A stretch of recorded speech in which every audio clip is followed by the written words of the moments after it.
All right, all right. Shalom, everybody. Hope everybody's having a good day so far. We are definitely going to be getting it in. I got a great guest this afternoon. Our brother, my brother, Nasi Moshe Ben Lewi. And the topic is going to be the study of the lost tribes of Israel. And so I'm going to interview him a bit first and just kind of familiarize ourselves with him. And then we'll have him talk to us just a bit about his studies as it pertains to the lost tribes of Israel and what he has seen in history about them. And so I welcome you to Zion Lexx TV, my brother. Shalom. Shalom Aleichem, everyone, and give thanks for having me. It's a blessing, yeah? Yeah, that's blessed, man. That's blessed. So where I want to start off with you first is where you hail from, where you come from. So I was born and raised in Portmore, Jamaica, right? And I moved to the States and probably like I would say maybe like 10 years ago. Yeah. Mm-hmm. So And you come up in Gaza, Cartel City, Portland, yeah, actually, yeah, Portmore. yeah. No, You like the family too. Oh, nice, for small real. world, man. All Small right. world, man. I definitely got family on the Cassava Peace side, the gully side, but it's See? family same way, Family same way, exactly. family same way. But so let me ask you this, man. How did you get the name Moshe Ben Lewi as well as the title Nasi? Okay, so it's a very, very interesting one because each of these parts of the names came about at a different time, right? So we have so I'll start with the actually I'm gonna start with the Moshe part. So the Moshe part actually has been something a part of my just a part of my name. This is what people called me in Jamaica actually, and in the Rastafari community, specifically from the 12 tribes of Israel branch of that community. Yeah. And I was given that name because in that community, they look at the 12 tribes kind of like on a spiritual sense, in a sense to Yes. where they're kind of going off like your birthday, kind of in a sense. So Right, right, me, right. I was born in June, so um, naturally I'm Levi to them, which that's not a part of the Lewi story. But Right. how I got the name Moshe was through that, and also it was based off of my my natural function as a person, right? Many elders have told me they're like I was very good at bringing people together, but I was so shy, right? Right. That this was such a name that they felt also fit best for me.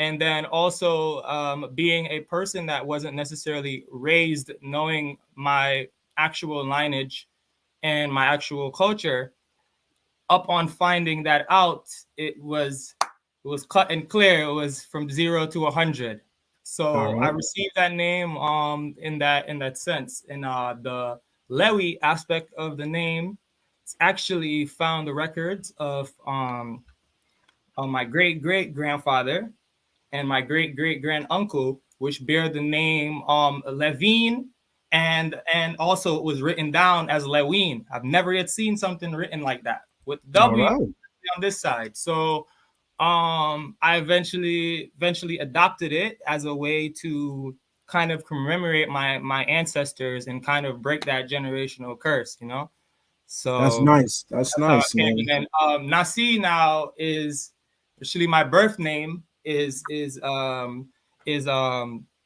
Prince Javan, right? Prince All Javan right. Omar. So Nasi was just like a given when I entered any community.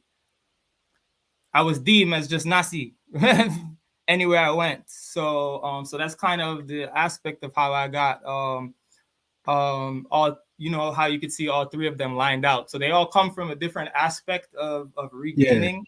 regaining Yeah. self, but they all kind of came together. So yeah, so that's kind of how I got the name.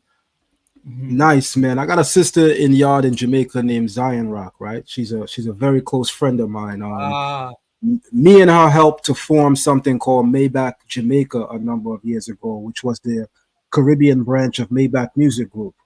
Um, Okay. a long story short, she was my link to several artists, Movado, um, what my man name, Flex, um, Julian Movado's manager. I mean, Khaled. I mean, the Okay. artist list could go on. I met a lot of artists. Kimani Marley, I met through her. Mhm. Wyclef Jean, I met through her. Um, what my man named that really helped to push the music, Johnny Wonder. Johnny. Johnny Okay. Wonder. Okay. Jay Wonder two first. We say two first, shoot first, right? So Yeah, for Johnny real. Wonder, I also met through her. So I'm bringing that up because when Mm. I first met her, she told me she's a Rastafarian, and she Mhm. also told me that her birthday is July, and she was considered Judah. You know Judah. what I'm Yeah. saying? Yeah, yeah, Mhm. yeah. So on that Mhm. note, educate us, because you see, me, I come from a Rastafarian father, so there's certain Mhm. things I already grew up knowing. But a Yeah. greater part of our community, the Israelite community, don't really understand the Rastafarian connection to being an Mm. Israelite. So Okay. give us the perspective of the Bible from a Rastafarian's perspective, right? Give us a little bit about what Rastafarianism is for people who don't know. Okay. So and within the Bible sense, because so there's two different aspects now of looking at Rasta, because even within the community, we once have kind of like a bicker about it, whether we're dealing with just the historical aspects of what makes somebody a Rasta versus other sense, and other branches will go more off of the biblical sense, meaning some once tried with the Marcus Garvey energy as just like we're Pan Yeah, yeah, African, we're so and so, and all that kind of sense. But when dealing with now the biblical aspect of what Rasta is really about now, it's starting with being an Israelite, and it's still this day gonna be that. And it's the reality of it is now is because a Rastaman is every day is getting up and saying it's into the conquering lion of the tribe of Judah. Everyone's wondering, where is this, who, what tribe is he talking about, from who? And it's right. the Ethiopian connection, right, through Haile Selassie. So a Rasta believes that Selassie is the 225th descendant of King Solomon and the Queen of Sheba, Yeah, right? Selassie, Rastas are also coming under the understanding that the Ark was brought into Ethiopia as well right. through that overstanding.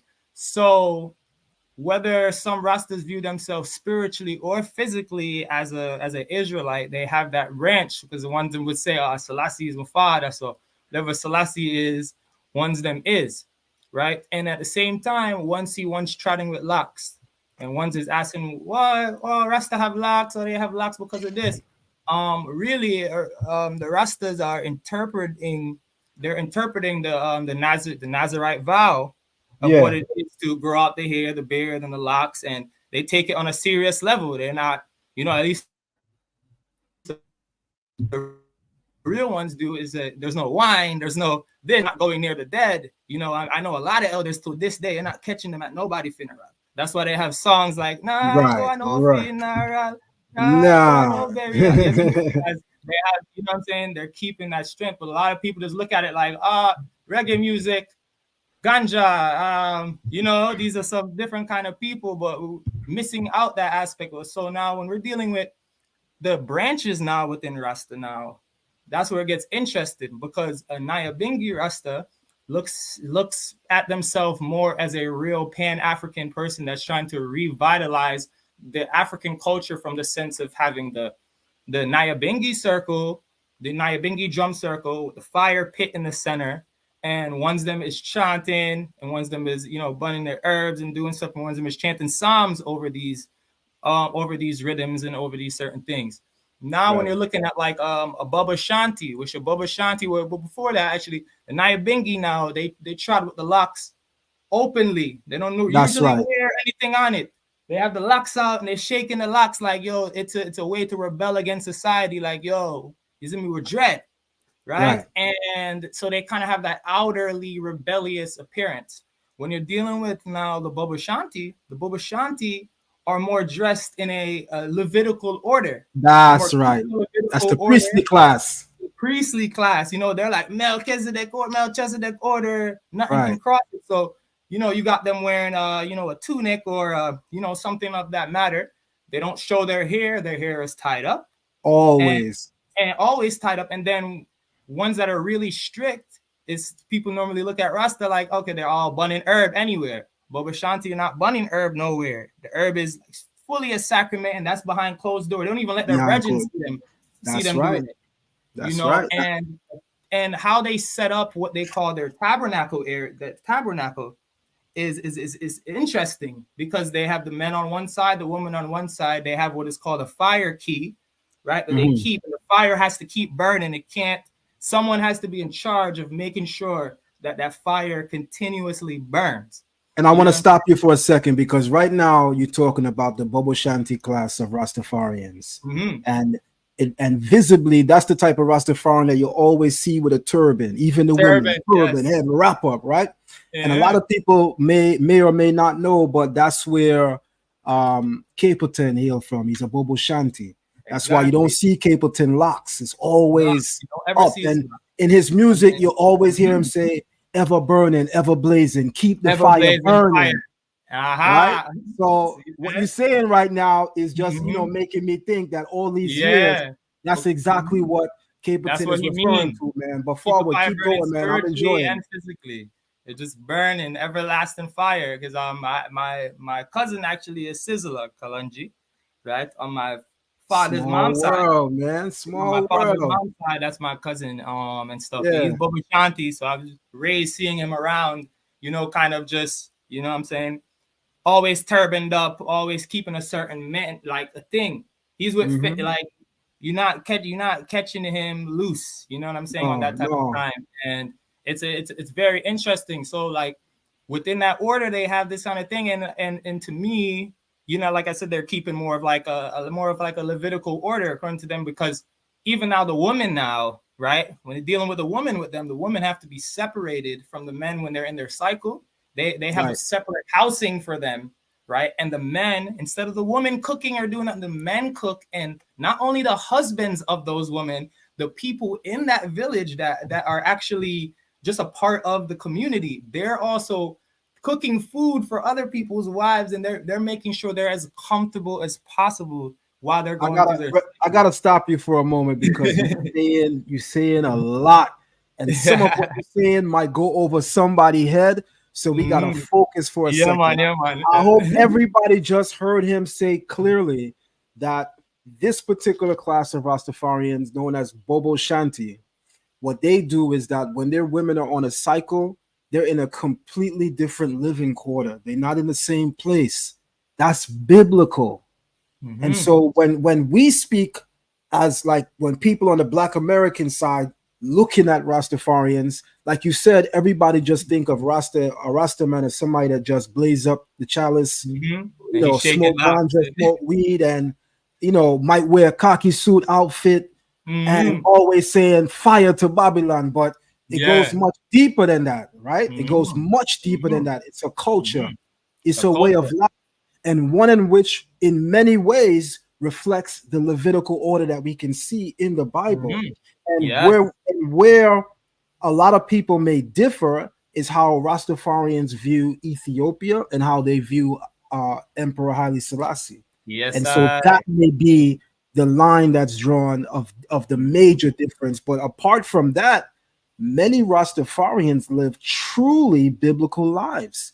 So this is what I want to make sure that you highlight in this particular segment. Speak towards those customs, those ways that Rastafarians have that really emulate things that can be found in the Torah. So we would then have to talk about the eating habits, because it's very much down the lines of how one's view like kosher eating or based off the scripture, how one's eat. There's no shellfish happening. There's no pork. There's none of those things. All those things are completely cut out, right? Prayer is happening as you rise. specifically since we're speaking of the Baba Shanti before, because I'm going to get into 12 tribe, and that's going to lead us into a vibe. So specifically with them, they're waking up. The drums are beat on all four corners. So they have the drum. It's hung up. It's hit to represent the scattering of the Israelites on all four corners. It is an awakening. It is like almost like a shofar to them. It's like once that is hit on all four corners, it rise up. Everybody come to meet up in the courtyard, and you know what I'm saying. And then from there, once them start the reverence with the prayer. And powerful symbolism. It's like elders. So the one thing with them is the thing they go priest, king, and prophet spiritually. A priest, king, and a prophet. Right. And I believe that's the order. Yes. That's the order. So depending on who you are, you fit in those realms, and you then now have to live your life in that way. And it's taken very seriously. You know what I'm saying? Youth coming up young, like priests, they have to learn. And the thing is, it's not even like some regular thing. These kids are learning Psalms and everything word for word. Like by the time they reach anywhere near here, they know the whole Tehillim. You know what I'm saying? They know they can just out of nothing. You know what I'm saying? Also, if you want to enter those quarters, you're not wearing no denim. You're not wearing material things that are low vibrational. You can't come in there with that. Woman, if you have the makeup on, that is gone before you enter. If your hair isn't tied up, your hair is tied up when you're entering this realm. If you come there in jeans as a woman, you're gonna need to put on some form of dress, and they'll go get you a dress to put on. You know what I'm saying? They'll make sure you have one of those. I see brother come in and he says like, yes, Orthodox. Yeah, you can think about it. They're very Orthodox when it comes down to that kind of a breakdown, right? And so now we'll move into 12 tribe now. So 12 tribe, you know what I'm saying? 12 tribe now comes under this kind of an overstanding to where the views are a little bit different now, because they're not just saying, oh, before I even leave Baba Shanti, I can't even know how I even forgot to bring this forward, right? The leader within Baba Shanti, Prince Emmanuel Charles, right? He's looked at as, you know what I'm saying, he's like the Melchizedek to them in the sense of holding a certain kind of an order. He's also sat with government officials trying to work on repatriation. Not a lot of people even know that as Rasta. You know what I'm saying? He wasn't just up in the mountains. Like he went and sat in the rooms with people trying to make things happen on that kind of and you know, my brother, I gotta say this because a lot of people are shy, especially men. You know, as men, we got egos. People shy to say they never heard a term before. You know, a lot of Rastaman speak about like repatriation, the return to the fatherland. So when you use them terms, make sure you define it, because people over here, a lot of them haven't heard terms like that. Haven't heard that. Yeah. So like how here everyone is like, all right. So I'm sure maybe some people in America, as we know of the Marcus Garvey and the movement, the Back to Africa movement. That's right. Everyone knows. So Baba Shanti is heavy on Marcus Garvey and Marcus Garvey's teachings. If you notice, Baba Shanti doesn't even hail up the normal Ethiopian flag. They hailing up the Garvey flag. That's you know right. What I'm saying? It's just, the red, black, and the green. Point, exactly. And it's the opposite. The Ethiopian flag, as we know it today, has the green on the top, and for them they have the red on the top. So it's like a little division between them and how they view it. So when one say repatriation and you hear in reggae music, repatriation a must, it's like homeland. We need to go back to our homeland. You know what I'm saying? That's just what it is. So within the culture, outside of the biblical sense, it's like we need to regain back self, whatever that is, whatever culture we have lost before. We need to regain that. There was an elder by the name of Mortimer Planner. We used to go back and forth to Ethiopia, and he would get people that know Amharic, and other languages of that sort. He would bring them into these communities and have the early ones them learn the language. And he said, if we're ever going to re-emulate ourselves back with people on the land, we need to, you know what I'm saying, be living that life here in Jamaica kind of. Right. So that's a big thing too, you know what I'm saying? Because it's like really they're working to restore this kind of energy. So now into the 12 tribe now aspect of the stuff. The 12 tribe is kind of like The 12 tribes, before I even get into them, since I just mentioned Ethiopia, 12 tribes were the first branch of Rasta to actually make this repatriation or this back to Africa thing. They were the first ones to go into Ethiopia and establish what we know now as Shashamani in Shashamani Ethiopia. land, right? The thing is, with that land, it's controversial now because that land is not just given to Rasta, but Rasta's promoted like, it's just given to us. It was also given to Black Americans that were willing to go fight in the war. That's right. That's right. At that time, and anyone in the Caribbean, so it was the diaspora. Right. Just for the sake of context, I just want to jump in and just kind of add something for everybody, because as Haile Selassie becomes more acquainted with the Black experience here in America and the Caribbean experience, namely in the island of Jamaica, he sends envoys and ambassadors to get them galvanized towards coming to Ethiopia. And one of the things that he does is he allocates a space of land known as Shashamani land, and that was given to people that would come back, repatriate, but also fight and be involved on behalf of upholding Ethiopia. And so one of the people on this end that actually took him up on it, and was one of the first people to go, is Rabbi Ford. So Rabbi Ford went there and even raised children, and he adopted children from Ethiopia. He brought back a son whose name is Rabbi Hailu Paris, who's a natural-born Ethiopian from his father repatriating on the orders of Haile Selassie. So this history runs deep. So this has to be told. This is a coming together. You see, of the American community, the Caribbean community, that is kind of like a gray area in between, and people don't really, think of both coincide like that. And that's a big thing. So the 12 tribe kind of made themselves more in a political sense, to where like they dressed up in like more suits, more things of that kind of a thing, because they were trying to go talk to people in higher places to establish, certain business, certain opportunities and stuff like that. But then within the 12 tribe belief, as you know, in the name, it says 12 tribes. So each person based off, like we mentioned at first, each person based off their birthday, you know what I'm saying, when the stars align, they're giving a tribe. And when you come into the 12 tribes headquarters, you're the embodiment of that tribe, meaning that your functions and your duties within that movement have to function as if, you know what I'm saying, you was from that tribe. Right. So if ones go in there, like with Lewi, if you go in there, you would be there to function as such. Right. A big key thing with the 12 tribe order is that it is, I'm sure some have maybe heard it in a song or two, it's a chapter a day. You know what I'm saying? They're a chapter a day. You don't miss a chapter a day. You wake up, they're reading a chapter a day, so and so on and so forth. And a lot of the reggae artists that we know of today actually hail from the 12 tribe, because the starter of the 12 tribe, who he is known as Prophet Gad, and he also did music as well and stuff like that. So that's why we see a lot of the great reggae artists we have today actually come out of that branch. So was Bob Marley, right?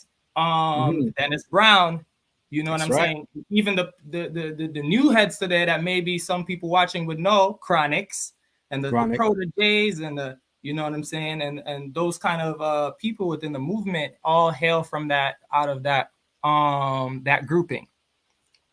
So we have these branches, and then there's smaller branches, but these are the main branches that create and build Rasta. So to say the Rasta movement is very much a Israelite overstanding, but specifically connecting it to Ethiopia and Haile Selassie specifically. All right.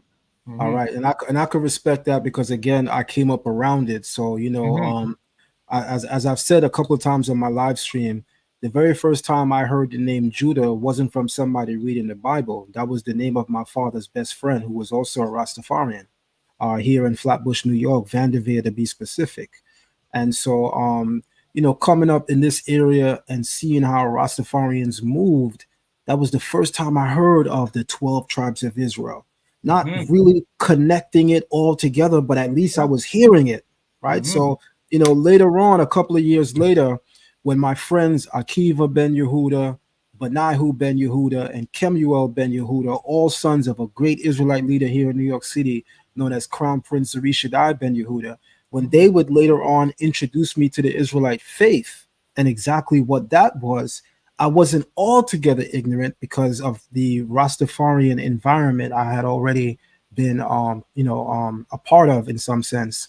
And so I want to talk to you for a moment about what would you say is the thing that really connects a Rastafarian with an Israelite apart from the obvious cultural connections that we may have? Like, is there anything else scripturally, any one thing that stands out to you that you've seen in the Israelite community and you've seen in the Rastafarian community, and you could say, yo, like we have that the same? So, just think for a second in your mind about the practices and the ways, and we can even come back to that question. Mm-hmm. As we, in fact, we're gonna come back to that question Okay. as we forward to something else. So, Mm-hmm. talk to me about Sephardim and Okay. whether or not you are connected to them via prior ancestors or you coming into it. Talk to us about that. Okay, so this is probably like the biggest find that I've had in my journey, right? So I would say maybe about was it maybe about 4 or so years ago, right? I'm a person, I'm big into genealogy, DNA, and all that thing. I feel like you need that plus the scripture and the historical overstanding, you know what I'm saying, to put all of it together.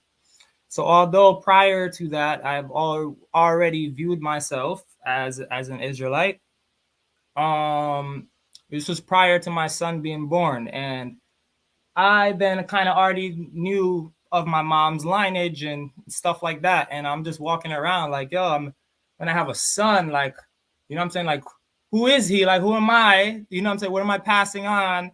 And all this kind of stuff. So to say what happened for me was I did a various of different DNA tests, right? I did 23andMe, I did um my heritage, and then I did African ancestry. A few friends was like, yo, don't do African ancestry, it might not come back to Yeah, they a told me that african too. tribe to an African tribe because of this or because of that and all Yeah. this stuff. And over time I just got over that and was like, yo, I'm gonna do it because my 23andMe actually showed me Ethiopia, uh, Spain and Portugal. I'm not Mm, shy to say it. I have some Ashkenazim, even based off mm, my 23andMe. You know what I'm saying? Got Nigeria, all these different things. Family started to write me. That was Jewish. It was Cohen, people with the last name Cohen and Levi and all these people mm, writing me like family in New York. I have like probably hundreds of cousins in New York, and a few mm. of them reach out to me. You know what I'm saying? Like reach out to me. I'm like, whoa. So I seen all of that in my 23andMe, but I was really focused more on our, you know what I'm saying, the melanin side of things. I kind of put Yes. all of that to the side. It wasn't until upon having my son that I reopened that kind of a lane within the studies, right? And what ended up happening now was I did the African ancestry, and they can't find no African tribe for me, right? For Mm. for that side of the family, right? They gave me Spain. I'm like, oh no, this is bad. So I now I have to go back into the drawing board, go into the records and everything. So then I started to analyze the family members that I was in contact with, as well as records that I found on ones coming into Jamaica. The main thing I found was everyone that I was related to, first, second cousins that I found through these DNA tests, coming through my paternal line, none of them hailed with their last name that I had, and they were like, "Wait, how are we from the same thing and your last name different from us?" So I came up on a whole bunch of De Souzas and a whole bunch Mm, of Levis, and all coming mm. from my paternal line. And I'm confused like what this is. In Jamaica, you know, we have this whole like coolie thing where people are like, oh, Right, this right, person is coolie, that person, you know, meaning like they, you know, mixed for ones that are listening. When we say coolie and right, stuff in Jamaica, it's like kind of like someone that's mixed with something like right, Indian or some other thing. right. Growing up, my grandfather always told me this. He said, look, our ancestors are from near the land of Assyria, wherever that is. He don't know where that is on the map. You know what I'm saying? He said, we're from over there. Don't let anybody tell you nothing else. We're from over there. At some point through my life, I thought this might be a self-hating black guy, right? You know, he's like, oh, I don't want to be from Africa. I want to be from somewhere else. This is when I was younger, so I didn't really understand how he was going into his thing, right? So upon coming up on these findings, now, you know, I reach out to him and I'm like, okay, I found a whole bunch of cousins. They're related to us directly through our paternal lineage. They're not hailing with the same name. They're not doing what? He then begins to tell me that his great-grandfather changed the name for business purposes. And if we know in Jamaica now, a lot of people did that if they were hailing from different countries to get work, because when the Spanish was there, and then from there, the expulsion of the Sephardic Jews now are coming into the island. When the Spanish left and the British is coming in, we had to emulate, as Sephardic people had to emulate in with the British when they came in. So the names went from Spanish or Hebrew names to English names, right? So that's kind of like some of us have that and we don't know because it's lost within the names. Even some of the parishes like you have in West Kingston, Tivoli Gardens, what we call it, Spanish Town. Spanish Town. We have El Salvador. We have Ocho Rios, 8 Rivers. We have, you know, so it's a lot of these things that I didn't know, that I didn't necessarily notice about. All right, we have Jamaica. We have a place called, like, what is it? Is it Devon House, right? It's this big old place people go to eat ice cream today, which used to be a synagogue, right? Used to be a synagogue, right? So what ended up happening was I dug a little bit deeper now into the records of the synagogues and stuff in Jamaica. And what I ended up finding now was basically find the whole plethora of the line of the Souza family, right? The whole line of them that were a big contribution to that shul, which is still in Kingston and still active today. Okay. Right, that people go to. So basically, I found my family lineage through that, through the research, through the DNA, and then speaking with family members. So the Sephardic thing kind of came to meet the lost tribe thing on the journey. You know what I'm saying? So it all kind of came together, right? So for me, when I found out, it was very big for me. You wanna know why? Because the Siddur that I had was Sephardic Siddur. Yeah, I got one too. I didn't know why I had it. You know what I'm saying? I could have chosen any other one. It so happened to be. Oh, yeah, we got the same. Yeah. What? Same one, right? Same one, yeah, same one. So, right. So for me, years prior to finding all of that out, I was teaching myself. Well, Hebrew was just coming to me. Can't even just say I was teaching myself. Like, I don't even know. Like, I can't even explain it. So unexplainable how it ended up coming about, right? I just picked up on it very easily. And I have this thing, which I will be working on a book. You know, Baruch Hashem, one day it will come out and it will be on genetic memory and what it is actually remember, you know what I'm saying, our past ancestors and you know what I'm saying, and how we were prior. So for me, I felt like it was just kind of something, I don't know, it was like embedded. It was just something embedded that I needed to just reattach to. Like I would just, you know what I'm saying? It was just a natural thing. So inclusion coming up on my Sephardic ancestry, I went from all the angles that you can go from the DNA to the genealogy to records that I found. And then also what sealed it off was finding the records of the names of my actual family members within the synagogue records of Jamaica, because there was 2 times in history that synagogue was burnt. And luckily, the records of my family still stayed. So, you know what I'm saying? So that's kind of how I came up on, you know, Sephardic Jewry and the Sephardic minhag.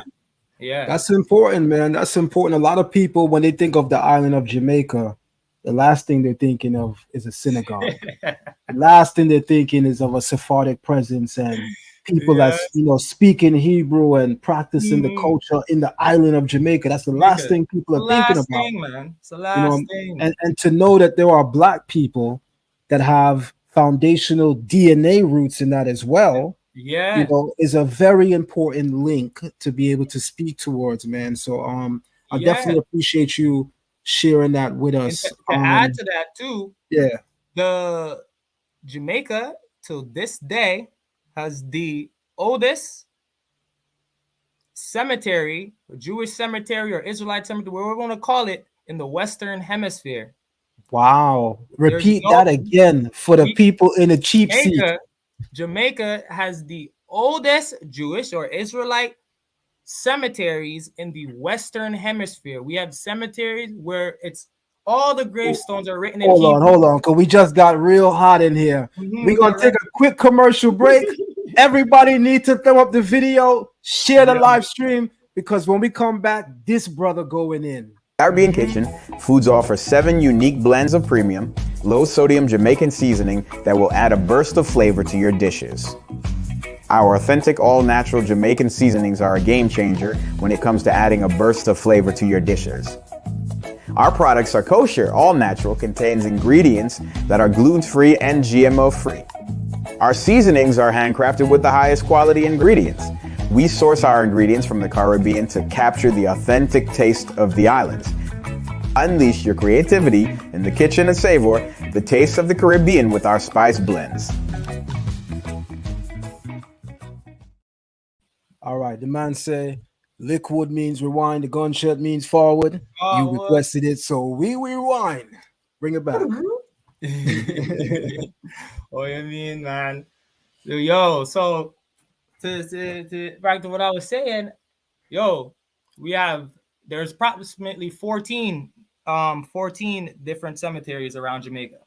And some of them right now are being revitalized. Like people are coming, Sephardic people from other, nobody talking about this. Sephardic people from all over the world are coming into Jamaica, and they are revamping these cemeteries. Some of them are putting their families to be in these places and all this stuff like this. This is the cemeteries where you're finding skull heads, like the whole pirate thing, right? All in Hebrew. So this is showing us from an early time the presence of them being on the island.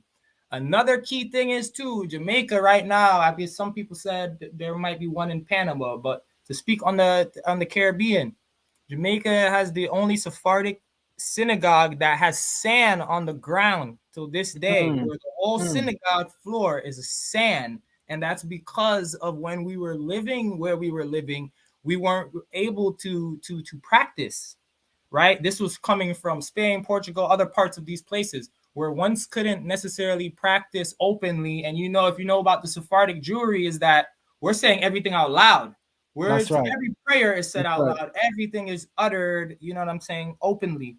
And dance and singing. So the sand on the ground made it to where the enemies wouldn't hear that services was happening in the shul. And the ancestors brought this to Jamaica to where it is one of the only unique synagogues. They don't have that in America. I've never seen one. I've never been. I've been to several Sephardic synagogues from here to Miami, and I've never seen that. Never seen that. And Miami full of sand. Full of sand, right? So so to this day, and it's in Kingston. You know what I'm saying? If ones go to Jamaica, ones can also visit the shul as well, right? And interesting enough, some of the ones running the shul are people that look like us, that trace back to those lineage. And what people don't think about, since we were on the Jamaica reggae thing, we have Sean Paul's family is a part of building this kind of come back. Come back. Sean Paul is from the Hernandez family. The Hernandez family and the De Souza family and the Mendez family are the main 3 families that kept the Jewry in Jamaica. That is insane, brother. That's nobody talk about that, but nobody talking about that, man. Right? The Jamaica Gleaner, the newspaper, the Star, these are all built from these Sephardic communities. Newspaper, all of this stuff is coming through these kind of communities, right? So so people know him as Sean Paul. He got the name through a cricket player named Shignarayan Chandapal. So that's right. He's not using his real name. His real name he's a Hernandez. He is from the Hernandez family that till this day are running that shul, and their family is running that shul. You This know, is amazing history so you're giving us, man. you A know what I'm real saying. exclusive. Real So exclusive, man. so it's a lot of us walking around from the islands, because I know, Yeah. like someone like me, I'm in America, and a lot of people, I would say, I don't know what it is with the Black American community, and like the Caribbean community seems to have like a detached moment when it comes to this. I've even heard some Hebrew Israelites, they're like, oh, we don't know about if them over there are Israelites, but we know we're Right, right, Israelites. And I'm right. like, I you get know, that too. you know, I get Now you got ADOS Israelites. All of a sudden, uh, the people in the Caribbean is not Israelites. not Israelites, you know. And you know what's crazy about that is because, you know, I'm born here, but I'm raised to parents from the Caribbean, right? So what we know about slave history, and this is just facts, most of the slaves went to South America and the Caribbeans. A smaller percentage came here to the Americas. That is a fact of history, right? They say about 70 to 85% of the slaves that were taken were brought into South America and the Caribbean. And this other percentages came to America. So we sound crazy trying to exclude one another when we're all part of Israel. And it's just silly that we polarize ourselves in that way. We all Israel, because here's what happened too, right? For people that don't, because I grew up around a diverse community in Brooklyn, right? You was living in Brooklyn for a while, right? I'm from the Vanderveer side of Flatbush. Okay, so yeah, 90s, 50s, 40s, Two First, all that, Vanderveer, right? So on that note, I had everybody around us, but you know, Flatbush is to this day Caribbean. So coming up, some of my friends would tell me, yo, like, you know, you're not us. And you over there with them. And my family would tell me, you not us. You was born here. You a Yankee. So my life was interesting coming up, right? The people here telling me I'm not them. My family like, you born here, you not quite us. But what's interesting again is, right, what's interesting now is when you check the slave history, right? The bad slaves here in America that the slave masters didn't know what to do with, they began to kill them. They began to maim, and then they began to kill them. First, they began to kill them, and they realized this is cutting profit. I just paid for this guy. So now they maiming them. But in maiming them, they also losing money, because how much work is this guy going to put out when his hand is chopped off or his foot is chopped off? So we got to come up with a better system of judgment and discipline. Now, the story is that William Lynch, which some people say is fictional, the Willie Lynch story, that he had a much better system of disciplining slaves. So many of the rebellious slaves here in America was carried to the Caribbean. So here we are acting like we different people.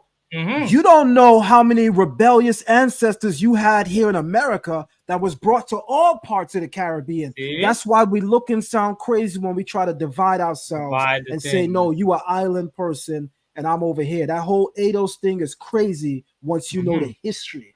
Because they sold us over several times, man, and it's heavily documented. But please continue, brother. Please continue. And just on that same point with this thing too. So being in New York, right, and going to different places and coming across Hebrew Israelites on the street in different aspects. So, you know, ones would see ones and they're like, okay, where are you from? You know, oh, I'm from Jamaica.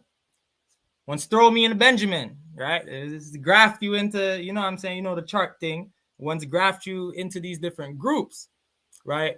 To me, it's an interesting thing. You know what I'm saying? I don't know that I stance fully on that kind of a thing, but to me, it was very problematic for me, because man's them was straight up like, oh, you're Benjamin, you are a little brother. You Jamaicans you guys copy what we do, so we're Judah and y'all Benjamin and all this kind of stuff. You know what I'm saying? Right. It was very interesting, because here I am trotting with Lewi, right? And Right. and man's them on the street is like, yo, you're Benjamin just because you were born on this island. And I'm like, yo, that's not That gonna don't work. make sense. That don't make I know sense who I because am. It's not gonna work. think about how the slave trade happened, right? They would catch parts of people's family. Like people think the way slavery worked was that they knocked on doors and took the whole family one by one, and then everybody went on the same boat. Listen, some people they got tallied up away. everybody. Yeah, like your mother could have got caught on Monday by slave raiders, right? And your father and your brother didn't get caught for months later. But guess what? They were sent on boats going in different directions. That's why we silly. And I don't like talking about the 12 tribes chart, but I'm gonna talk about it now. Too, that's why the whole 12 tribes chart thing is kind of silly when you really check the history, because none of us went to the same places, even as being the same family. Families were divided. The mother was sent to Trinidad, the father was sent to Georgia, the children were sent to the Virgin Islands, and your aunts and uncles was in Brazil. So we sound silly talking about this whole tribe got to be in this one region, and this whole tribe got to be in this one region, when they never caught whole families together. What you think they said when they finally caught the rest of your family? We got to find out what ship to put this one on, because the mother, they don't care about none of that. They're not worried about that. The entire system was cruel. And then when you check out things, the is just common sense, brother. And then when you check out the tribes, the certain tribes that came now, this is the kind of, this is the last thing I'll say on the 12 tribes chart thing, but this is one thing I found very interesting, right? In Jamaica, right, we have a lot of Igbo people, descendants, you know what I'm saying? I have Fulani, so I gotta say Fulani is in Jamaica as well, right? And we have this Ashanti culture. We got the Nanny Maru, we got the Ashanti Queen living in Jamaica, right? The big thing that I hear used for the Levi overstanding is that it's coming through the Ashanti, overstanding. You might know more of this than me, because we have images with Ashanti men or priests wearing the wearing the breastplate and all this kind of stuff. So to me, it shows a little bit of contradiction in that kind of an aspect, because yet again, we know the tribe. There's Ashanti in America, there's Ashanti all over the place. So if we're claiming that the Ashanti is a link to the Levites, and in Jamaica, like, we got Nasi stories coming from the Ashanti. Oral traditions coming straight. Like in school, growing up in Jamaica, I sang those songs, and those songs was coming from the Ashanti tribe, from the Akan people. So to say the Akan is a Levite and the whole Jamaica is Benjamin is madness. So madness, but that's all I don't. Madness. But we're gonna forward and kind of move up. And what I want to ask you next now is let's get a little technical. Let's talk about practices, right? So how long have you been practicing Sephardic customs? Been practicing Sephardic customs probably for a few years now. Just because before that I was practicing more of on the Beta Israel side of it. Of my first Sidorim I have, which I still have to this day, it's Sephardic, but at the same time it's in half Amharic and half Hebrew. So within coming out of certain understandings, because I figured out my mom's side of a lineage prior to figuring out other side of my family. So when I found out I had the Ethiopian link and all that stuff running through that side, I was just like, this is the route I'm going to take in my practice, right? So I would link with people from that side, and I would try my best to kind of connect with that overstanding, mainly to the point that at some point I actually spoke to a lot of people within that community in Israel as well as in Ethiopia to this day that were willing to have me connect. They were willing to have me connect to them on that way. So I got the prayer book that they told me to get. They said, oh, get this Sidorim. We read this. So I was studying Amharic at that time, and as well as studying Hebrew. And I was putting both of them together, kind of meshing them together. Right. And today I still do a function of both. So the Sephardic aspect fully of it came about really when I found undeniably proof of myself being as such. I emulated myself into that right. And how I have, but it did trial of Judaism we call Hymanot. kind of went into that first, and then the Sephardic, because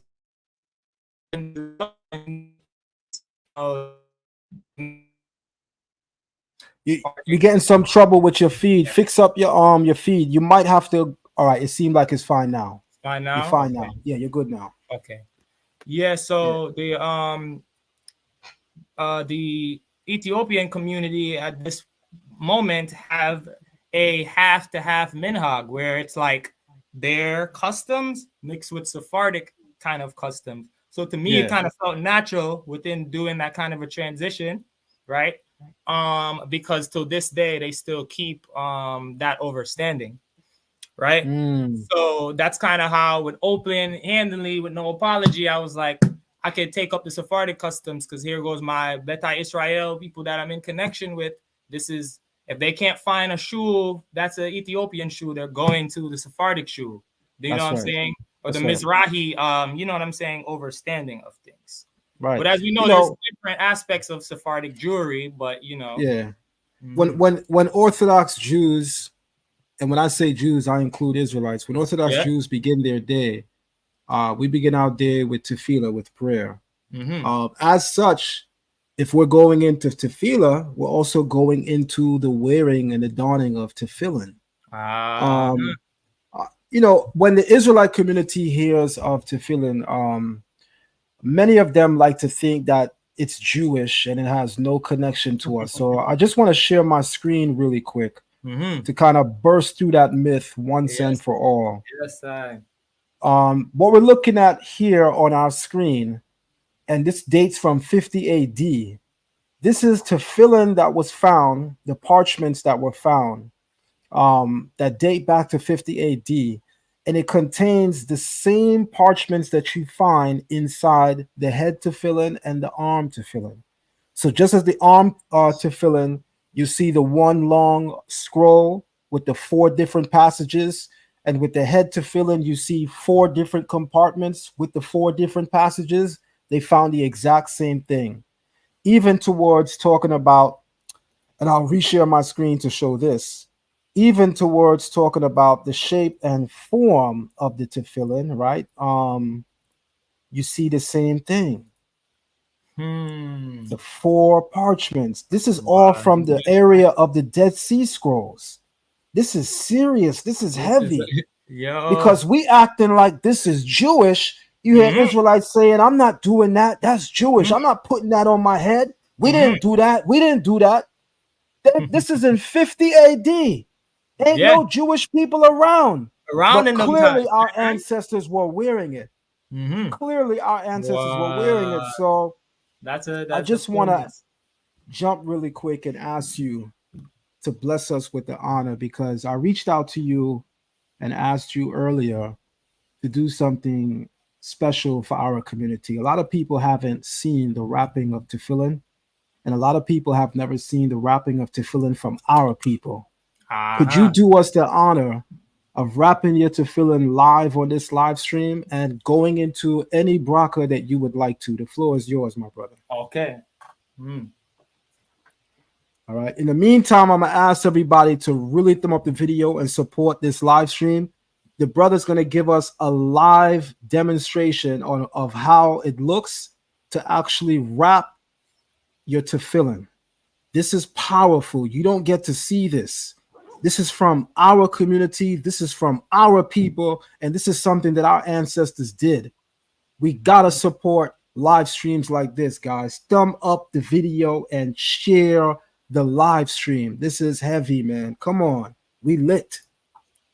This is the what is considered the yad tefillin for the arm, right? So customarily we put it on the arm first. All right. So I'm gonna unravel it. Let me try to get my camera down. Take your time. Take your time. Take your time.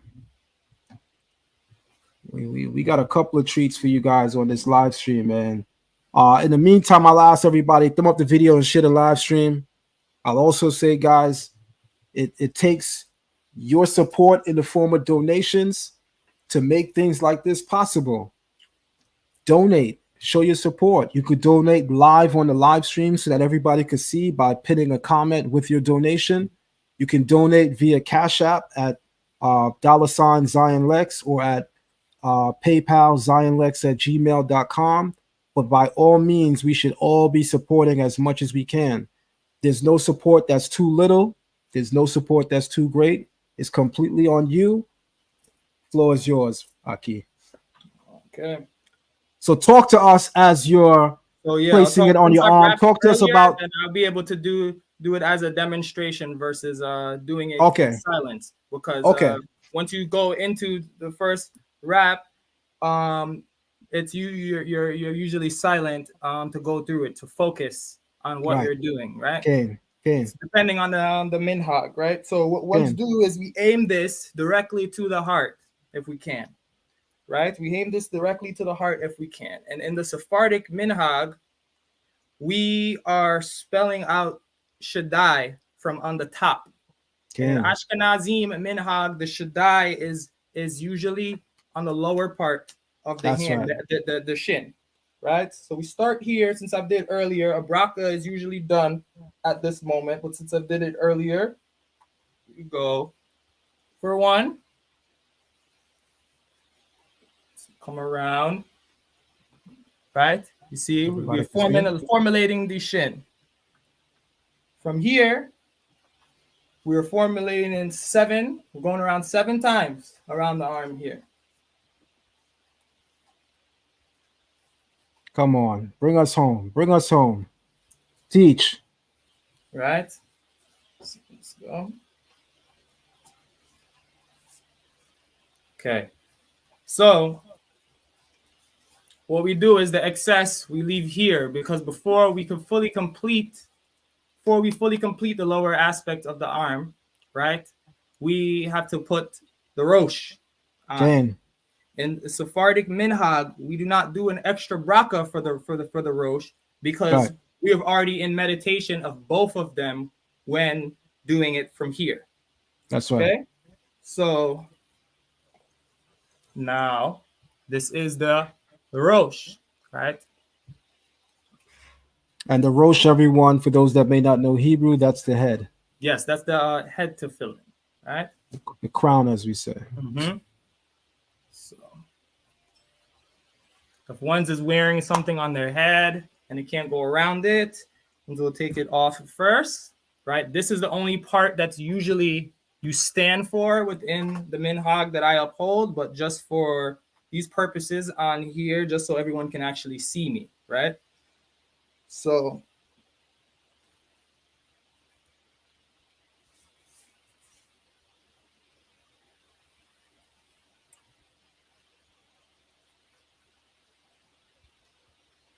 what you want to do is you want to make it center, right? A lot of tefillin come with actually a mirror inside of the that's the right. shell, right? That's right. A mirror inside of the shell, so you can see it connected right between, as we know, if we don't know what the scripture says, right? It's between the eyes, right? So we try to as much, and what we don't do is have it go past the hairline. And if you don't necessarily have a hairline, you imagine where the hairline once was.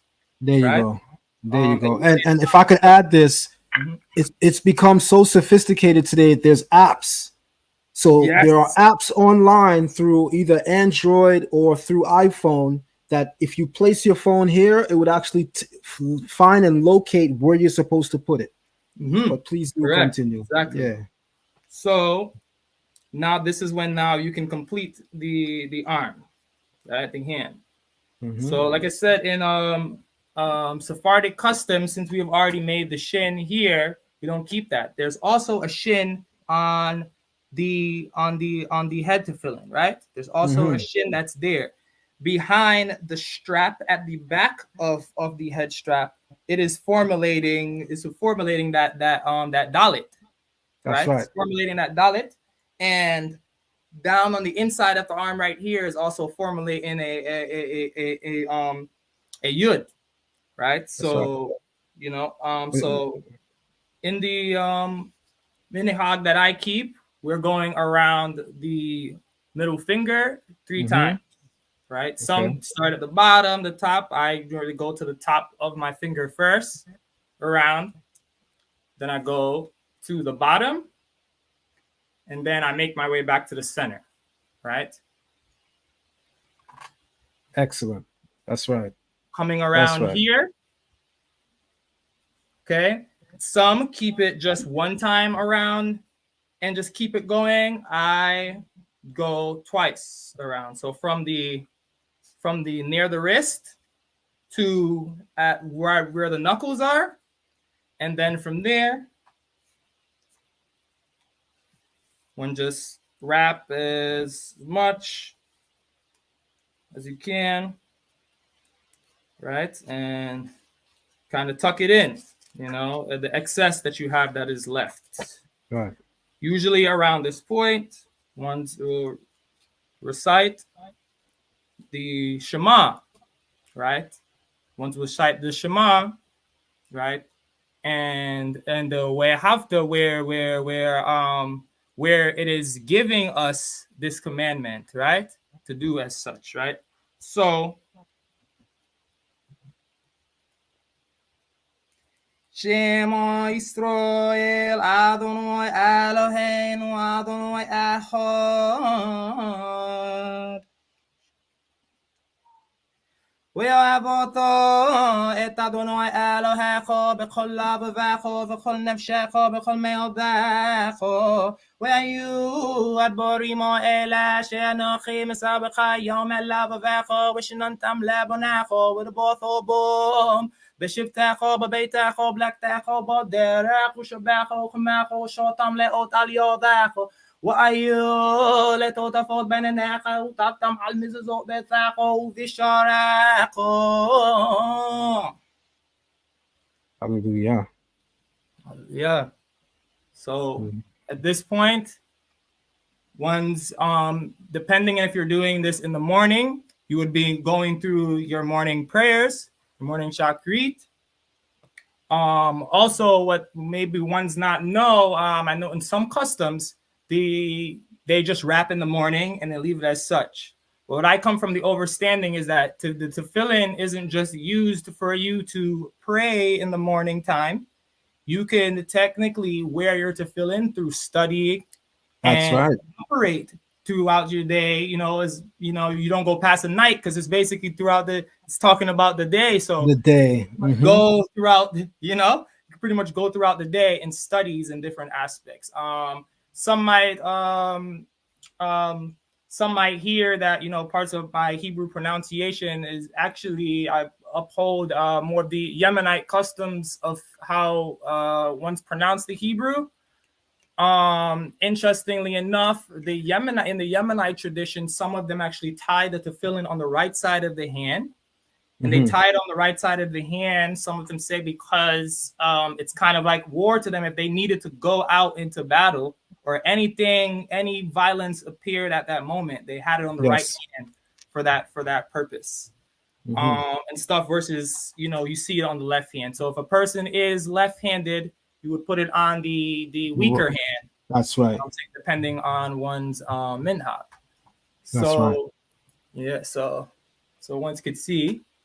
So yeah, so we're wrapped.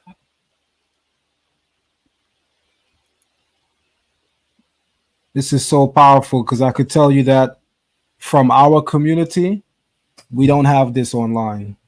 This happens behind closed doors. And it just dawned on me that we do live in a society that has advanced technology. So why don't we have a presentation live for people to be able to see? Because our people are hungry, not just for the knowledge, but they're hungry for the practice. So you just gave them a lot of food. And I thank you. I thank you for helping to serve the community, man, because to do what you just did takes a lot of courage.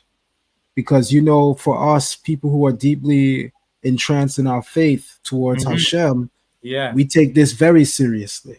And most people would not wrap tefillin for a live stream. Yes. But you just did that because you know the power and impact it would have towards the advancement of our community. Yes. So on behalf of the community, I thank you dearly. Thank you very much, Aki. Yes, I give thanks to be able to share any piece of light that I could share within our community, and you know what I'm saying. And we have to lead by example, and if the ones could see these practices happen to more people like us. You go online right now, you type in "rapping to fill in," you're not seeing us.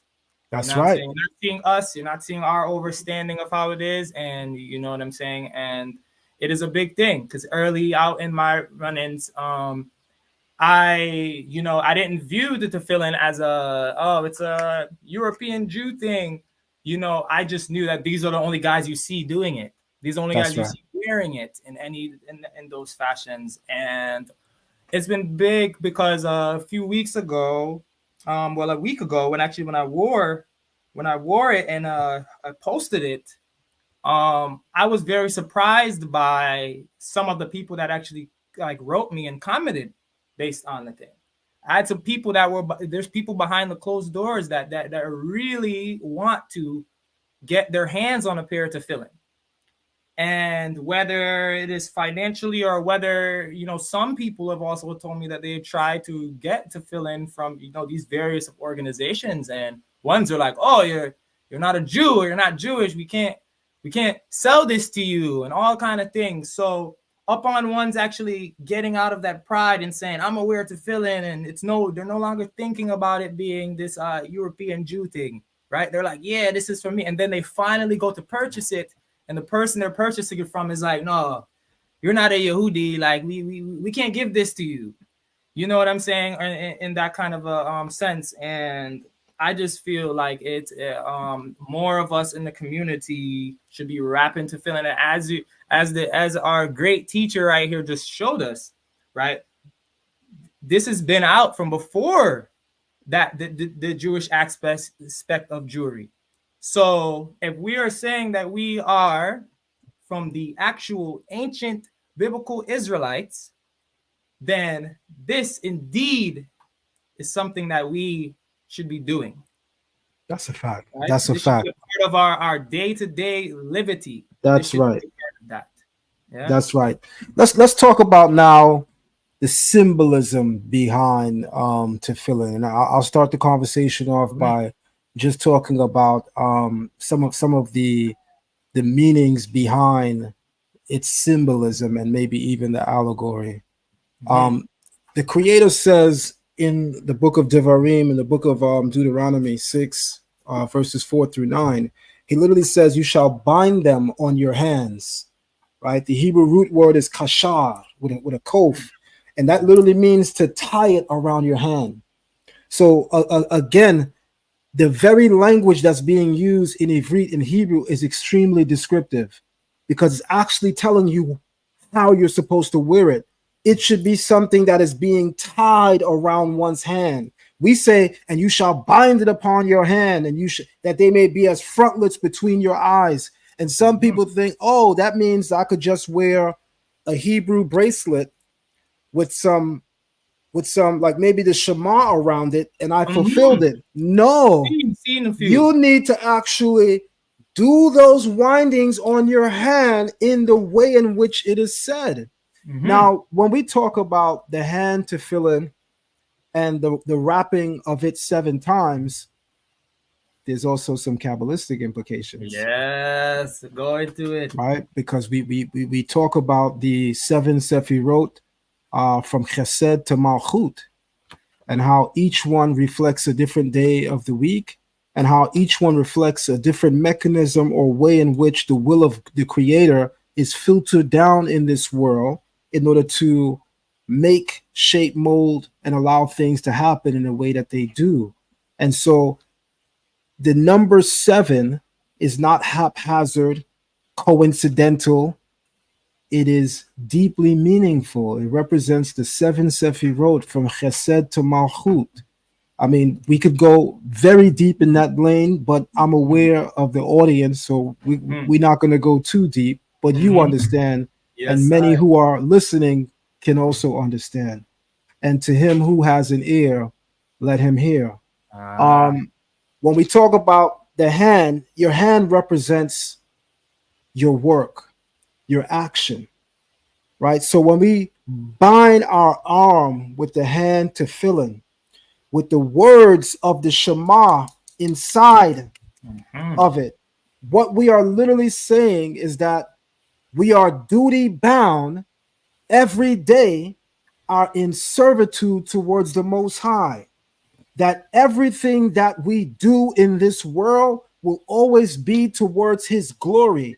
And that is something, as it were, that we have our heart invested in. Hence why the arm tefillin should always be aligned with one's heart, right? And we know in the language of Torah, your heart is also symbolic of your mind as well as your soul, right? The head tefillin, and Chazal, the sages of the oral tradition, they say when you put on the head tefillin, yes, it should be slightly above the hairline, but it should really be at the soft spot of a baby's head. So when a newborn is born, there's always a very soft spot because the skull isn't fully formed yet. It should be placed on that spot that there's no skull covering for yet. And what the sages say that alludes to is that when a baby is born, they're still so much connected to the spiritual realm, to the extent that the cranium, the skull, hasn't even fully formed yet. And so we place it at this particular spot and region because we are opening the recesses of our mind to accept the blessings of Hashem. And so our head represents not only that, but as well as binah, understanding, chokmah, wisdom, right? So what we're saying with the head tefillin is that in order to perform God's service, we must first have understanding of God's service. And when the two come in concert together, then we are able to fully perform and function within the service of praising the Almighty God. So from your own words, tell us about the symbolism of the hand tefillin and the head tefillin and what it means for you and the community that you come from. So what it means to me are pretty much down the lines of what you were going to, because within the Sephardic community, we go about things on a very Kabbalistic level. You know what I'm saying? So even within wrapping the arm, one's even sometimes say a verse from the Torah that makes it so each wrap, you are actually, you know, as you wrap it, you are actually, at the same time. So it's really showing, like exactly what you said. It's really that that higher overstanding. I know in some communities people usually say, you know, we have the, like we said, we have the Torah in our hearts, and one say like we are, you know, we are this vessel and this embodiment, right? And as the head tefillin, it is like an antenna to it's an antenna to the source. It's to gain overstanding, and it's like kind of like a charge. You know, it's like a spiritual charge that we have here above the head, and that's why it's so significant to where we speak on the spot of where the baby, you know, where the baby would have a soft spot at, and it's also showing our humility. It's also showing that we are children of the Most High. You look at it in many aspects like that.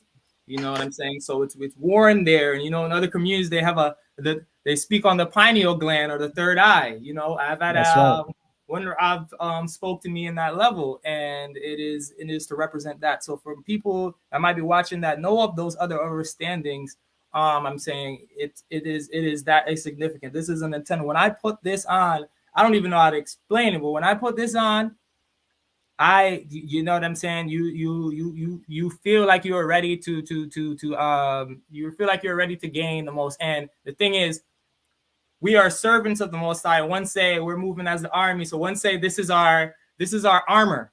You know, it's also spoken about that. This is our armor. This is our force field around, you know what I'm saying, with this energy. Yeah.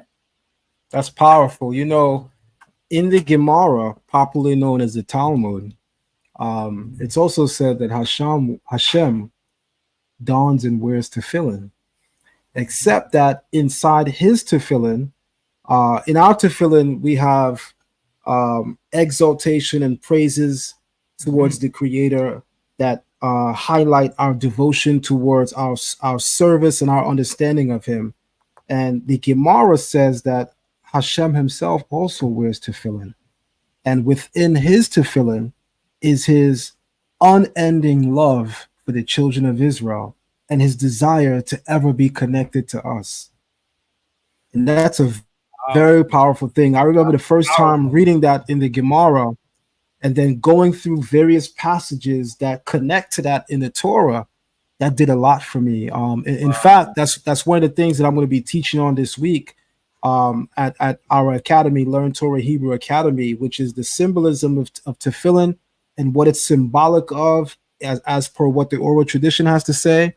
And then we're going to finish up and highlight that discussion by going into Chazal's teachings that even Hashem wears tefillin and what exactly is inside of his tefillin and what that has to say about his relationship to Israel and his desire to always see us do well. It's a powerful thing, man. You know, tefillin and tzitzit are referred to Chazal, the sages of the oral tradition, as emblems of holiness.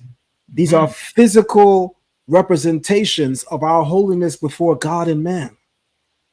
Right? The crown that the Egyptian king wears that resembles the snake, it's called a Nemes crown. Yes. Notice that the snake, symbolic of wisdom, sits right where the head tefillin sits. There's a reason why the ancients did these things, but I want to consider something. Sometimes in the conscious community, there's a conversation that says, well, the Hebrews weren't the only ones that circumcised. The Egyptians circumcised, and that's true. The difference is circumcision represents that one is called before God as a spokesman, right? The term berit milah, coming into circumcision, the word milah, the root of milah is mal. Mal doesn't just mean to cut in Hebrew, it also denotes speech. This is why circumcision is so important for every male, because in order to be considered a spokesman before God and man, you have to have sexual chastity. Remember what happens with circumcision, right? We're cutting from the male organ, the most sensitive region. That's what we're removing when we talk about the removal of the orla, the foreskin.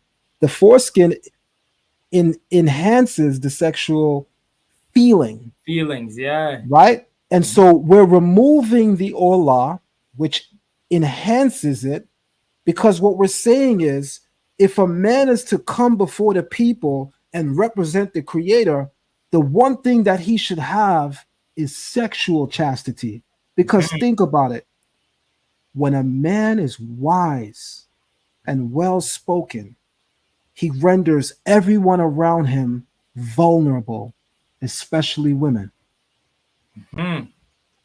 Even married women.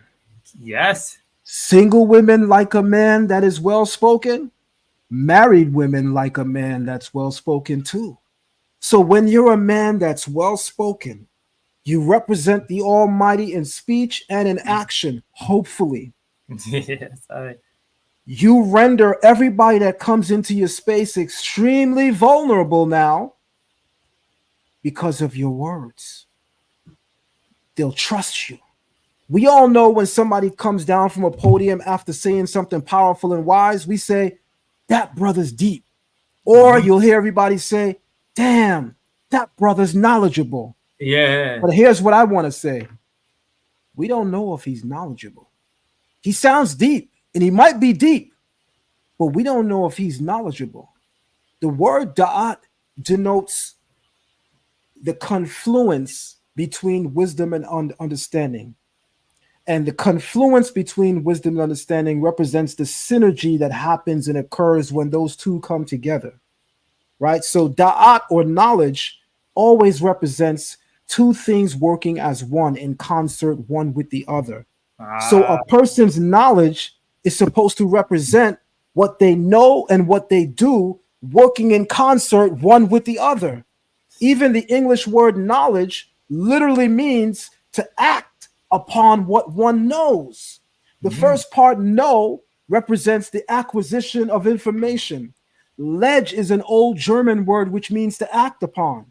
So knowledge literally means to act upon what one knows. The problem is a lot of people are deep, but a lot of people don't act on what they know. Which means then that man that knows a lot doesn't always necessarily have to be the man that marries it in action. So what the Creator said is, I'm going to circumcise you. But in the Egyptian priestly system, in order to come into the Egyptian priesthood, you have to be at least 25 to 30 years of age, and you must get circumcised. Circumcision represents initiation in Egypt into the Egyptian priesthood. That's the initiation, part of the initiation process. And after that, they too are considered a spokesman before God. But think about it. We're circumcised from the womb. 8 days old. We're considered as men in Israel, a spokesman from God from the womb. From the womb, straight out. So yes, I know that circumcision occurs in Egypt, and circumcision represents being a spokesman before God, but y'all don't hit that or even qualify for that until you were about 25, 30. God gave Israel that from the womb. The Egyptian king is the only one that wears the Nemes crown and is sitting on his pineal gland. Only the king can wear that. Any Israelite male can put on tefillin. We gotta talk about these things. That's a big thing. Because if not us, who else? Who else is gonna talk about these things, man? To bring these things out, you know. There's many ones that are that are very confused on that matter. Like, you just touched some heavy points that need to be here. I hope ones is listening right now and tuning in to what is being said. Yes, absolutely, man. Absolutely. You know, I'm really enjoying this live stream. And what I want you to talk to us for a moment about is the power of Psalms in Black American culture, in African culture, and I want to even focus on West African culture, and in Caribbean culture. We do have a common denominator. We all agree that there's power in the chanting of songs, and especially in the chanting of psalms. I want you to speak to us from what you know and from what you heard from the elders around you about the power of chanting psalms. And I'll set it up for you this way, and then I'll hand it over to you. A grandmother used to tell me, when I get vexed with somebody, I don't need to curse them. I don't need to put my hands in on them. I go open the book of God and I go chant some psalms. And that will do more damage than me cursing them or me lifting a hand to them. Our ancestors knew the power of the psalms. They understood it, like how we say in the Caribbean, as science. What people are calling obia and magic, we say in the Caribbean, that's science.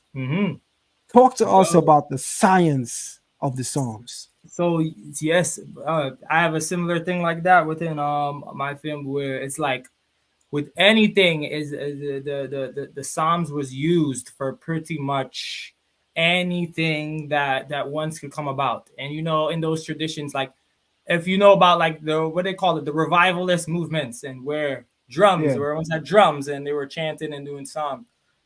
Within certain aspects of these traditions is where is one's look at the Psalms as like it's like a superpower almost. It's a miracle working through words, where in oral tradition, words are actually physical objects. It is said that the word breaks down to being something that is actually living and physically moving and doing. So for your grandma to say, I'm not going to even need to do nothing to these people, the word sound and power alone is going to erupt what it needs to erupt, to the point that one to do the psalm and say, I'm covered and nothing coming around me. You know what I'm saying? Nothing can do anything to me in that sense. And, you know, to why many traditions use the Psalms and as different things. So some people are like, oh, this some like magic or something ones are doing on me.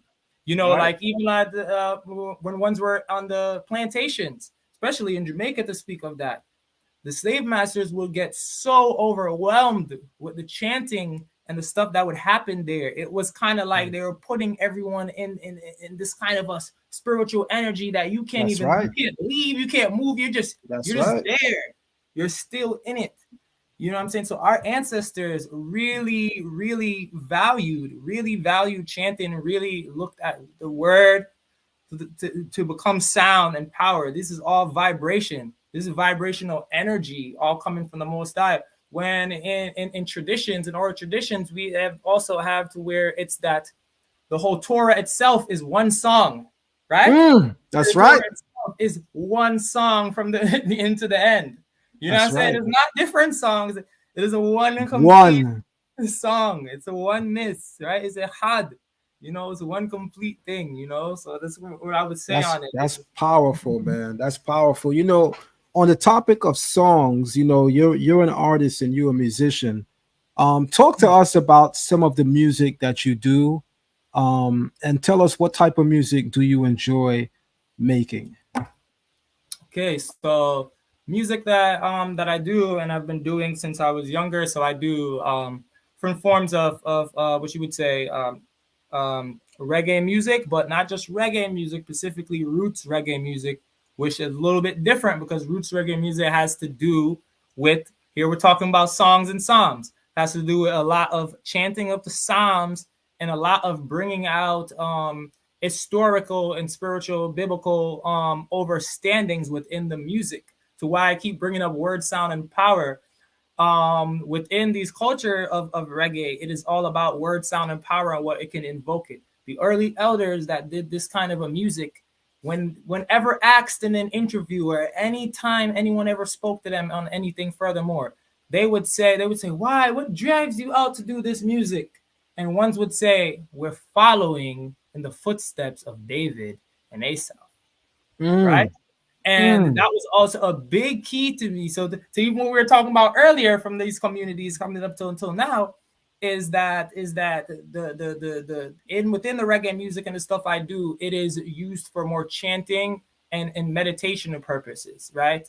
We have what we call Nyabingi drums within the reggae and the Rasta community, which actually comes from our ancestors in Nigeria, and it's called buru drums, right? So this is something that we somehow remembered. Like I brought up earlier, genetic memory. We remembered this and brought this, and it was used in those villages in Nigeria for that same purpose, to invoke a spiritual sense and to bring strength to the community, right? So within my music, I try my best to use my music to spread a specific message, specifically about Torah and us being a remnant. A lot of my music till now, right now, you know, to say a lot of things is happening in the world with, you know, different, you know what I'm saying, with the war and all these things are going on.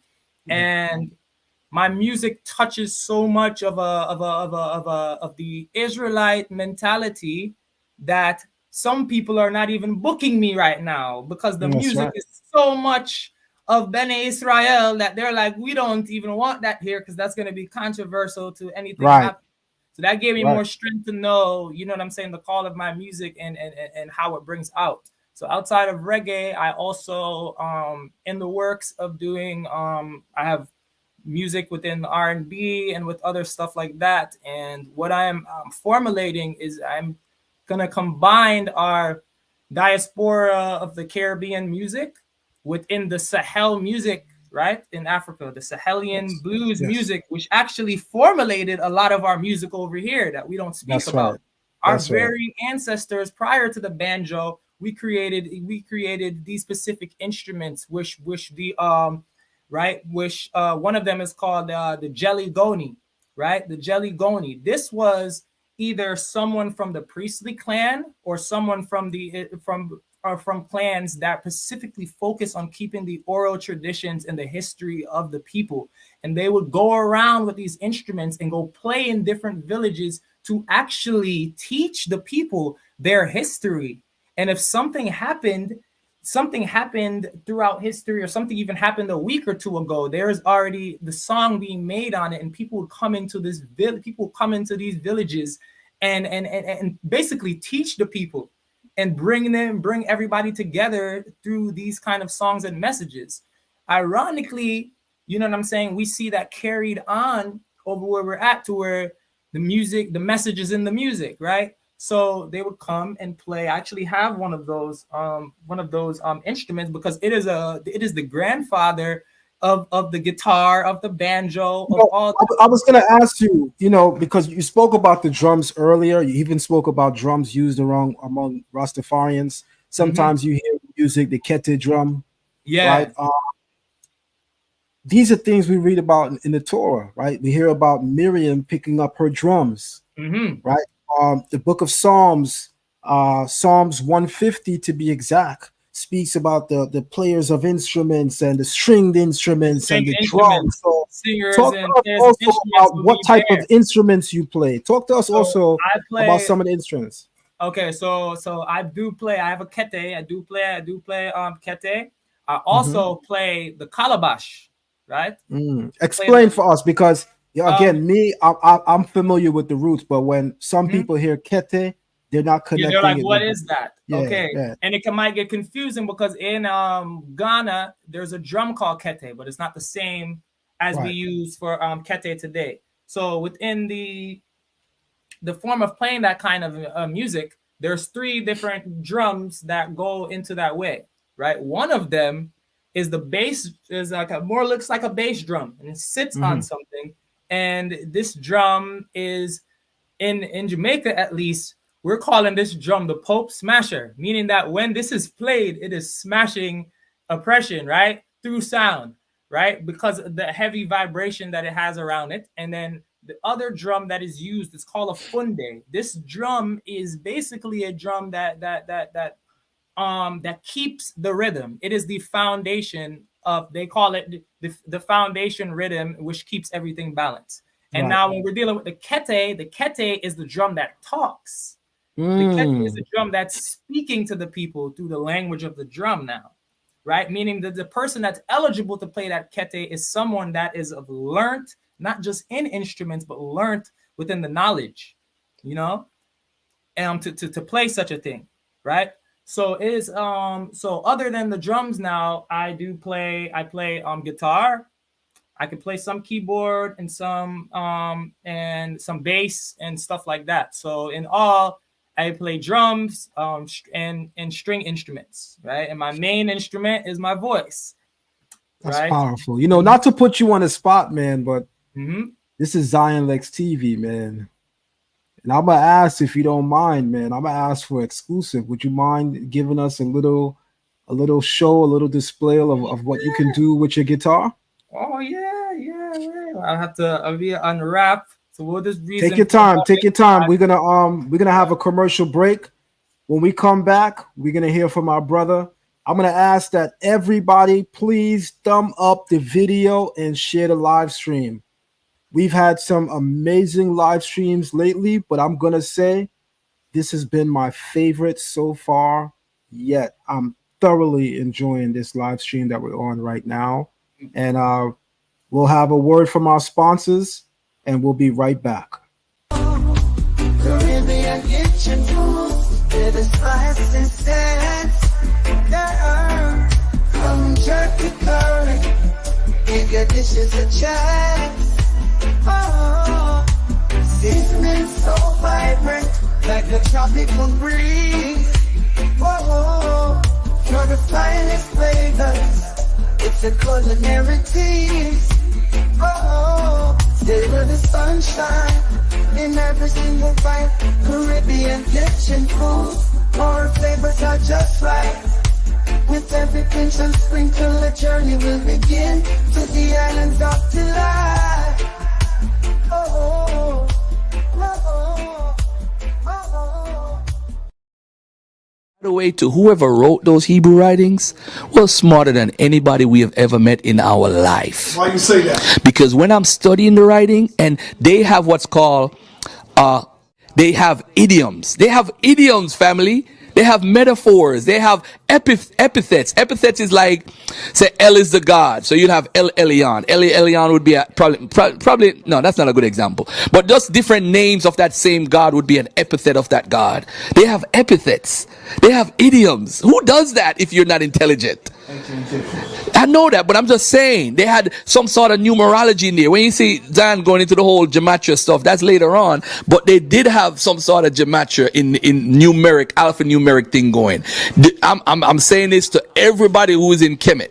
We know how great Kemet is, but whoever wrote the text, whoever wrote that Bible, is smart as a mother effer. Respect, Brother Garfield. On that note, we're going to hear from our brother Nasi, Moshe ben Lewi. Do your thing, Aki. Well, there's a reason for reasoning, eh? Words can be healing. Or people get away with treason. Oh yeah, say what do you believe in? Them can't take I fee claffy. Cause no time I see always join the wrong passy.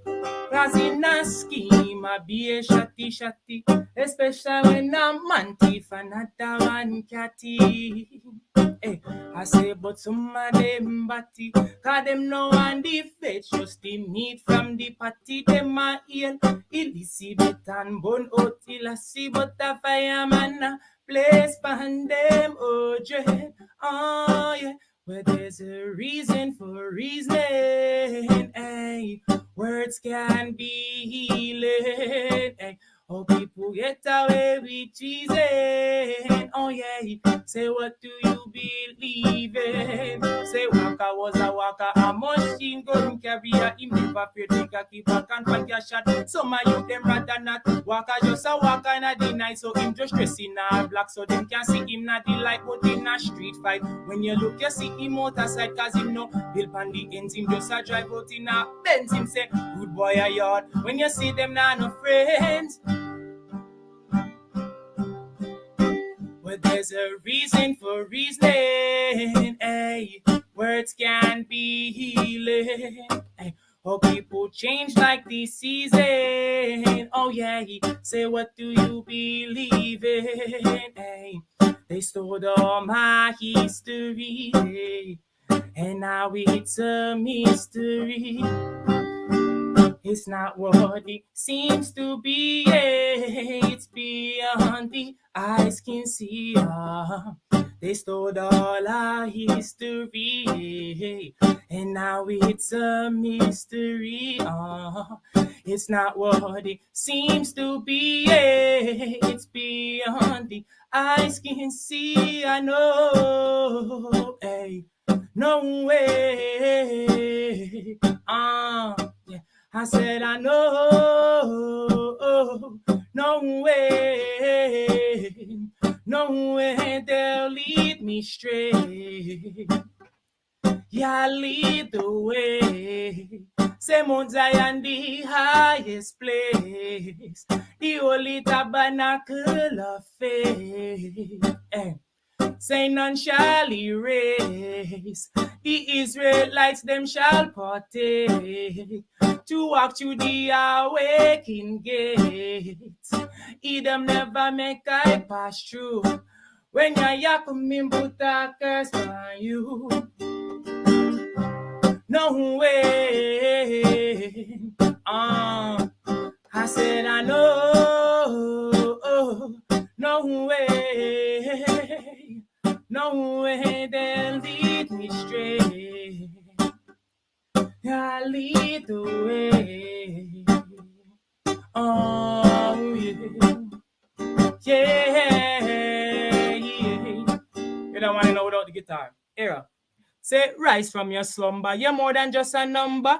Jah bring the rain, and Jah bring the thunder. Jah bring the lightning, we strike when me done, sir. Slave trade coming from the coast of Ghana, we act like a sauna. Black and gold where we wear with a honor. Africa the home of the black Madonna. Spirituality was never here with vanity. Gentile religion taking off humanity. Humans, you have to live your life with dignity. Evil doers, hey, them have a side to see. We have a right to be mad. Them say them have a plan for we. Hey, you better leave and go to different continents. You have to gain back your strength and your confidence. No put no fence around your goals when it's getting tense. Goal have to kick like a ball up on the field. The buckle not gonna make me fall, me stand taller.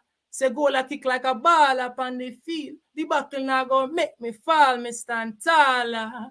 Hey, I say they want all my energy, but Nasi got the remedy. Yeah. They want all my energy, but this year Sonia too heavenly. Let me tell you, man, God is great. Oh, man, bless up. Nice, man. Like I said, I'm gonna definitely voice you on some rhythms, man. I already, man, as a sound system guy, I already know what rhythm I want to put you on, man. Man, I'm gonna get some nice foundation rhythms for you, man. Yes, yeah, man. Yeah, thanks, man. So thanks to be able to share, you know. We're gonna bring this to a slow wrap, man, where I want to allow you to close our show and just give us some words of encouragement for the Israelite community. Words of encouragement, in my opinion, should always include maybe even words of edification, you know, where we can honestly tell each other how we see the community. So in looking at the Israelite community and surveying it in your eyes and seeing our strengths and seeing our weaknesses, how would you inspire us with some words of wisdom with what you think we can do to change? Okay. So speaking to the Israelite community, there's a few things that I think that we can work on as a community, right? Is that I know you stress this a lot. We need to be learning our language, right? We need to be learning our language. Language is the key to understanding our culture and our traditions, right? We also need to remove some pride that we have on ourselves, and we need to open that Talmud, and we need to open those books and get a different understanding and be able to put certain things together, right? We are a vast community, right? Wide. We have Israelites all over the place right now, and really what we need to be doing is unifying, right? Less camps, less of the bickering and the debates, and more understanding and more learning and studying with each other. If we want to say, oh, the Jewish man stole this from me and that's our tradition and our what, you know what the Jewish man is doing week to week? They're meeting up and they are studying Torah together. That's right. You know, they're meeting up, they're studying Torah together, right? They're helping ones with the language. So I feel like we need to be able to help each other develop just as much as we see those other communities help each other develop and rise up. If we're a piece of this pie, we have to come together to be one and oneness and ahad. And as a Jamaican, this is one thing we always say: one love, right? One love and one heart, right? Within the Hebrew, ahad is 13. Within love, ahava is 13. Within the Creator's name, it's 26. We need one love between us in order to the love of the Creator. There's no other. We can't unite. None of that is happening. You know what I'm saying? So that's my main thing I want to leave with the people, you know, is that like is the coming together, you know what I'm saying? And yeah. I want to tell you right now, my brother, you are the next great thing to happen in this community. We do have some people that are silently growing among us that many haven't seen yet. And you are such a person, man. I put a heavy cosign on you. Your name, Moshe ben Lewi, is exemplary of who you are. And your title, Nasi, you embody it and you live in it. And anytime you want this platform, it's yours. I invite you to come back as many times as you possibly can, very, very soon. And if there's anything that you're promoting, lastly, please let us know where we can find you on social media. How can people contact you through email, and what's your social media handle? Okay, so on social media, on main all platforms, Nasi, Moshe, Lewi on most of platforms online. For musical purposes, you can look me up at Prince Nagasi for musical purposes. I have a YouTube channel, small, you know what I'm saying? Also bearing this exact name. So this exact name, one can find me online as Nasi Moshe Alevi or Nasi Moshe Ben Alevi. All right, all right. Now, I know that you're a humble person, and I'm sure you didn't have it on your mind to do so. But if you have a Cash App, or if you have a PayPal, could you please write it for us, or tell us, that way we can put it in the chat room? What's your Cash App? How could I write it on here? Well, me and you, we have a back chat that you can write it in. So it's a private chat. Okay. So you see where it says, look on the actual StreamYard, and you should look to the right. You see it, the private chat? Yeah. Okay. I write it in there. I'll copy and paste it, and I'll put it in the comment section. Okay. Because I would love for the people to help to support you in your endeavors and what you're trying to do, man. That is a super blessing now. What a way to close the show, man. Yeah, this was an amazing show. I'm sure a lot of people are going to go back to watch it in full. Those of you who caught it late, y'all missed a lot. The brother was going in. He'll definitely be back, but I'm going to definitely tell y'all lost a lot. You missed a lot. I'm going to take his Cash App handle, and I'm going to put it in the chat room, and I'm going to ask that everyone show your love and show your support for our brother by sending the brother a donation. Send the brother a donation. Show your love. The brother took his time away from family, away from his livelihood, to make himself available to share his expertise, to share his experience towards the edification and growth of our community. And at the least we could do, the $5, $10, $15, $20, $50, or $100 that we would have spent at Starbucks, the mall, we could definitely shoot our brother something. So please, everyone, show your love and show your support to our brother. On that note, last words is yours, and we close out. I want to say to everyone this was a great reason. I feel like we just had a reasoning with a community, and I feel like we should continue in building as a community besides our differences, right? Whether you are rabbinical or you are keeping a certain July tradition, we should all be able to come together as one, and we should all be able to learn from each other. We're all reflections of ones and ones, and the unification of the people is like this is the only way for us to grow, is us to come as one and to move as one. That's a fact. That's why I want man. to leave with the people. Bless. That's a fact. That's a fact. And on that note, thank you for being my guest of honor, and we will certainly be having you back soon. Enjoy your day, and we will link up, because the next thing is a nice dub plate session. I mean, let's go, man.